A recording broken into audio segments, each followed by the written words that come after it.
Hello and welcome back. We said deals under reactions are stereospecific. That means they will give you unique configuration. Depends to what you start with, whether you start with cis or trans. If you start with cis, you will get cis. If you start with trans, you will get trans. And next thing is we can run the deals under reaction by using alkyne instead of alkene, and just simply get rid of one of the pi bond. And so I'm going to say the both side of, or both tail of, the double and triple bond. It will react. They will react with the diene, and we will get such a thing. We will get again cyclohexene. Okay, and until now we have cyclohexene, but also because we have two pi bonds there and we got rid of one of them, we're gonna get another double bond. So now we have diene. And next one is what's the position of those substituent? Because this carbon and any of this carbon, it has sp2 hybridization. They will be 120 degrees far from each other. So we will have the ester groups there 120 degrees far from each other. And so it's possible to use alkyne instead of alkene to run these other reactions. And also, don't forget that we are using carbonyl group here, and it has sp2 hybridization and also attached to two oxygen atoms that they are electronegative. So that means that our diene, the dienophile, our dienophile, and it has electron withdrawing group. And that's your electron withdrawing group. Okay. Next one is, if you want to run this other reaction, you need to start with the S-cis configuration. Trans is not going to do it. And so imagine okay, you have such a structure, regardless of what you have on the dienophile, whether it's electronegative, electron withdrawing or not, if your diene is in a trans position, in an S transposition or configuration, a reaction is not going to happen. So I'm going to say no reaction. And what's the reason behind it? The reason behind it, in order to run this other reaction, we said find both sides of the double bond on dienophile and just simply interact them with carbon number 1 on the diene and carbon number 4. Okay. As you see, this one is going to be too long or way longer than simple carbon-carbon bond. Okay, remember that we are supposed to move this pi bond here, and then that pi bond is going to move there. This one will be moved there. So we're going to get sigma bonds here. They're supposed to be carbon-carbon bond. And you might say, why don't you bring, for example, why don't you bring this group, take this group and bring it close to it? Yes, I can do it. And it will give me a short distance between carbon number 1 and one side of the double bond. But the problem that I'm going to have, this bond is going to be way longer again. And that's the reason we cannot use S-trans configuration for the diene. Okay, so what do we know until now about this other reaction? Keep the temperature low. Use electron withdrawing group on the dienophile. You cannot use S-trans configuration. And if you want to actually speed the reaction, there is another way to do it, and that is like a start with a structure that is fixed in a S-cis configuration. And what's the reason behind it? Because I know S-cis configuration is always in equilibrium with a with S-trans configuration. That means not entire of the molecule is going to be inside S-cis configuration. Part of it will be in the transversion. Okay, but if you fix it, if you force it to be in cis by, for example, making it cyclic molecule, then 100% of the molecule and then 100% of your starting component will be in S-cis configuration. And imagine we have diene that is in a cis, in S-cis configuration. And I'm reacting it with a trans dienophile. So this one is trans dienophile. And now let's see what will happen. Okay, so I'm going to say 1, 2, 3, 4, and we have carbon number 4 and 5, which is carbon with sp3 hybridization. Let's take dienophile and attach it to the ring. Okay, and I want you to draw the molecule in a way that carbon number 5 just simply fold it and send it up. So here we go. I have carbon number 1. That's going to be number 4, and this one will be 2, and here 3. Okay, where is carbon number 5? Carbon number 5, we're going to send it up here, and that's going to be carbon number 5. Next, we said like run interaction with the double bond. Okay, so here we go.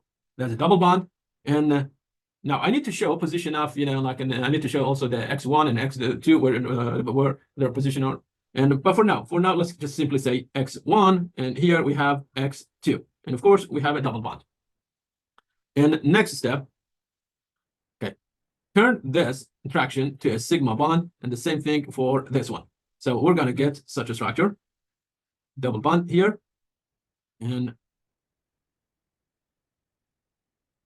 okay. Now, where should I put x1 and x2? Now that I got actually a ring, I need to show them whether they are pointing up or down. Again, we're going to use the previous trick that we talked about it. Anything on the left, put it down. Okay, anything on the left, put it down. What do I have? X2, and also, okay, this one we call it. Let's call this one H2. H1 as well is on the left side. So X2 and H1 on the left side. We're going to put them pointing down. So I go those two. They will be pointing down. X2 here, and this one it will be H2, H1.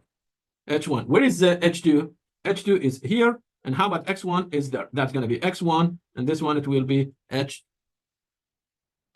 Okay. Of course, I can have the enantiomer of it. So I'm going to say plus the enantiomer of this. And how do I get the enantiomer, or like what's the structure of the enantiomer? And just simply take this molecule and the diene. If you flip the diene, remember, you started with a trans. You can draw the trans this way. Or you can say this one also is a trans. Correct? Both of them are trans. And so I'm going to use this version this time and see what will happen. And again, this is number 1, number 2, 3, and 4, and that's number 5. And let's establish interaction between them. Okay. And I will get something like this. Then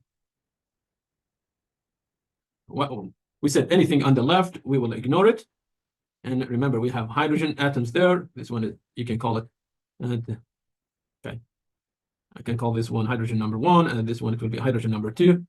Okay. Anything on the left, we're going to, sorry, not ignore it. Anything on the left, we're going to put it down. My bad. I think I said on the left. I said ignore it. I'm sorry about it. I did not mean ignore it. Okay. So anything on the left of the double bond, we're going to show it pointing down. I have two substituents, two groups. One is H2. So H2, it will be pointing down, and X1. So here you go, X1 and H2, both of them are pointing down. Okay, let's show their position. They used to be, okay, sorry, they used to be pointing up. Now they are pointing down. And how about the rest? Okay, we're gonna have X2 here and H1. Okay, and those two, they used to be down. Now they are up. And that's the reason I said these two, like the reaction can create, you know, a non-tumor, technically two products, or that the relationship between them are non-tumoric.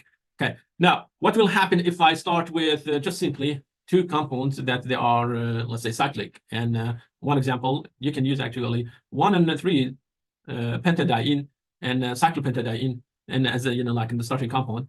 And in this case, I'm going to say the reaction is going to, in fact, is going to be so, you know, fast and efficient that you cannot store this compound like in any shell for a long time, because it's going to go through Diels-Alder. The second gets enough energy, it will go through Diels-Alder. So how can I use it for some chemical reaction? You have to distill it first and use it fresh. And, you know, and then you can be sure that you are using 1 and 3 cyclopentadiene.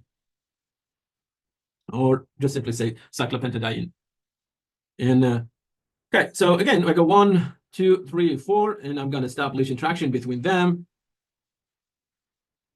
And meanwhile, I'm going to highlight this carbon, the carbon with technically sp3 hybridization. So what do I get structure? I'm going to get, it will be something like this.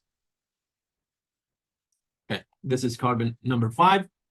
Okay, and that's carbon number 5. And so I go, there will be a double bond here. Next, I will get this one. Okay. And now I want to just simply draw cyclopentane. Okay. So here you go, cyclopentane. And you're supposed to have a double bond somewhere close to the, you know, first double bond. Under, if I go clockwise, I will have a double bond. So here you go, double bond. I'm going to put it there. And now, where is the yellow atom? That's a yellow atom, and it has sp3 hybridization. Okay. Repeat this experiment, but this time, just like rotate the molecule a bit, okay, in a way that the carbon with sp3 hybridization is pointing up. So I'm going to just flip the rotate the molecule, and again, repeat this one and see what will happen. That's going to give me such a product.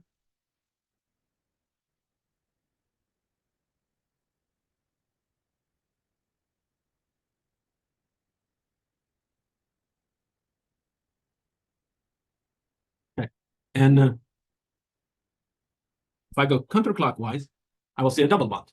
Okay, from the bond that is involved in disalder, if I go counterclockwise, I see a double bond. This is the bond involved in the disalder. If I go counterclockwise, I should see a double bond. So I'm going to put the double bond here on my bed. And where is the carbon with sp3 hybridization is here. Okay, call this one 1 and call that one 2. Okay, as you see, carbon with the sp3 hybridization this time is pointing up while the top one was pointing down. So these two are going to be enantiomer of each other. And one and also keep this one in your mind that you created some chiral centers.